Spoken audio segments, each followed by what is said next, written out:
ta'ala. We seek His forgiveness and His refuge from our evil deeds. And we bear witnesses that Muhammad sallallahu alayhi wa sallam is His prophet and messenger. Welcome back to the Islamic Week talks. Today talks is Jesus, a prophet of Islam, with Sheikh Shabir Ally from Canada. I think that you know his profile.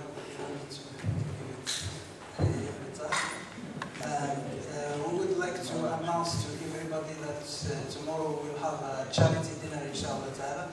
So it's an opportunity, inshallah, to help and raise some money for some orphans.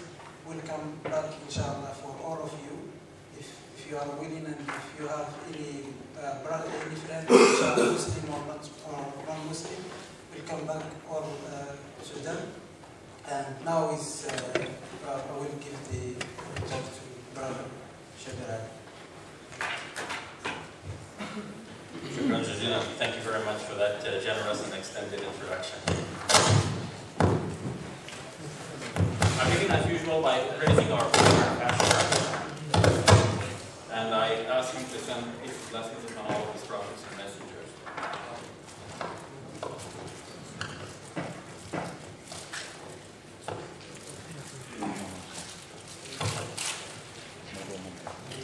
I thank you all for coming back to hear me on this one last talk that I will be delivering in your country. This is a visit tomorrow. God willing, I head back to Canada, and I will be returning with very fond memories of being in this country, and also especially of being in Guildford. I really enjoyed my stay here over the last several days.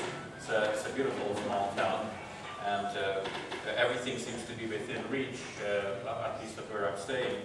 And yet the town has this quiet feel about it. It's the sort of place you would like to retire to. Anyway, from my side, you can see I'm getting close to that age, so I should be thinking about that by now.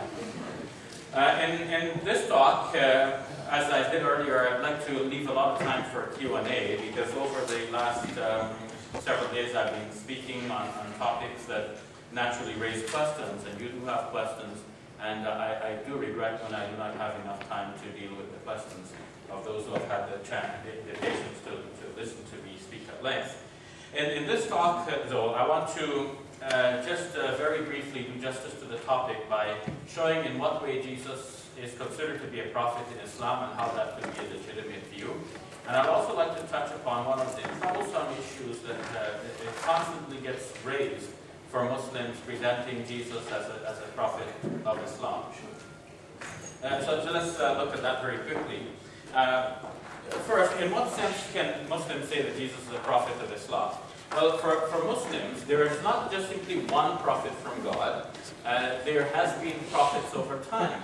In the Jewish Bible, there are many prophets. In fact, there's a whole section of books that are known as the prophets, meaning that these are books which give us the Word of God as was revealed to various prophets over time. So there are major prophets and minor prophets. In the Jewish Old Testament, there is no sense that the last of all of the prophets has come, and hence there is an expectation that prophets will continue to come. In the book of Deuteronomy, there was an indication that God will send another prophet like Moses. And some biblical scholars read that not as one prophet to come in the future, but in a distributive sense, that there will be prophets coming as and when needed. Muslims see Jesus as a prophet coming to continue that revelation which has been given by prophets prior to him. How do Muslims come to understand Jesus and come to recognize him as a prophet? From the Holy Quran. The glorious Quran, in fact, mentions Jesus by name some 25 times, and it goes into some extensive narrative about him in more than one place. Surah 19, the 19th chapter of the Quran, is entitled the chapter of Mary, Surah Maryam, by virtue of the fact that this chapter has a unique mention of the annunciation that was made to Mary, and then the events following that birth of Jesus, and something about his message. Chapter 3 of the Quran is known as Surah Al-Imran, the chapter of the family of Imran.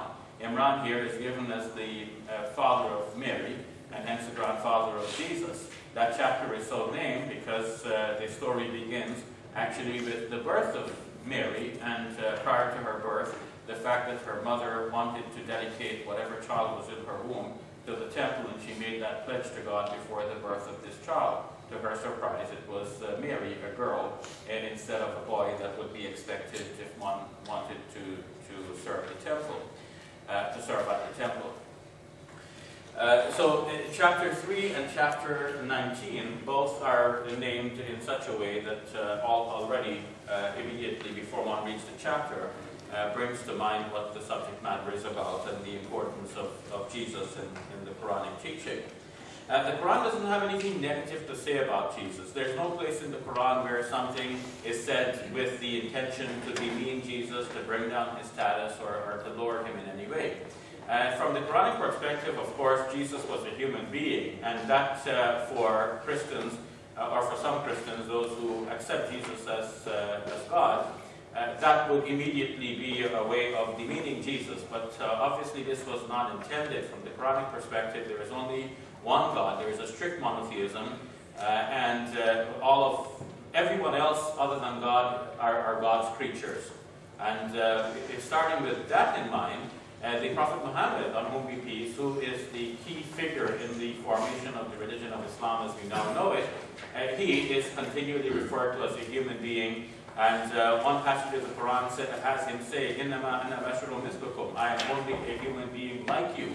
Yuha ilayya annama ilahukum ilahun wahid. It's been revealed to me that your God is one God. So that the difference here in his case is that he has received a special revelation. But other than that, as a human being, he's just like the rest of us. He is a mortal. So the Quran is never tired of him emphasizing that the Prophet Muhammad, peace be upon him, is a human being. No Muslim sees that as in any way demeaning the status or the position of the Prophet Muhammad. He's just telling it like he is. He's a human being, and in the Islamic faith we are to strictly distinguish between God and his creatures. So in that context, we can see that whatever else is said about Jesus actually raises his status above the status of ordinary human beings, because now Jesus is conferred, specific titles are conferred upon Jesus. For example, the prophet. That's a noble title in the Islamic faith, because that means that a certain individual has been singled out by God to be a spokesman for God. He's given the title of Rasul, which means messenger.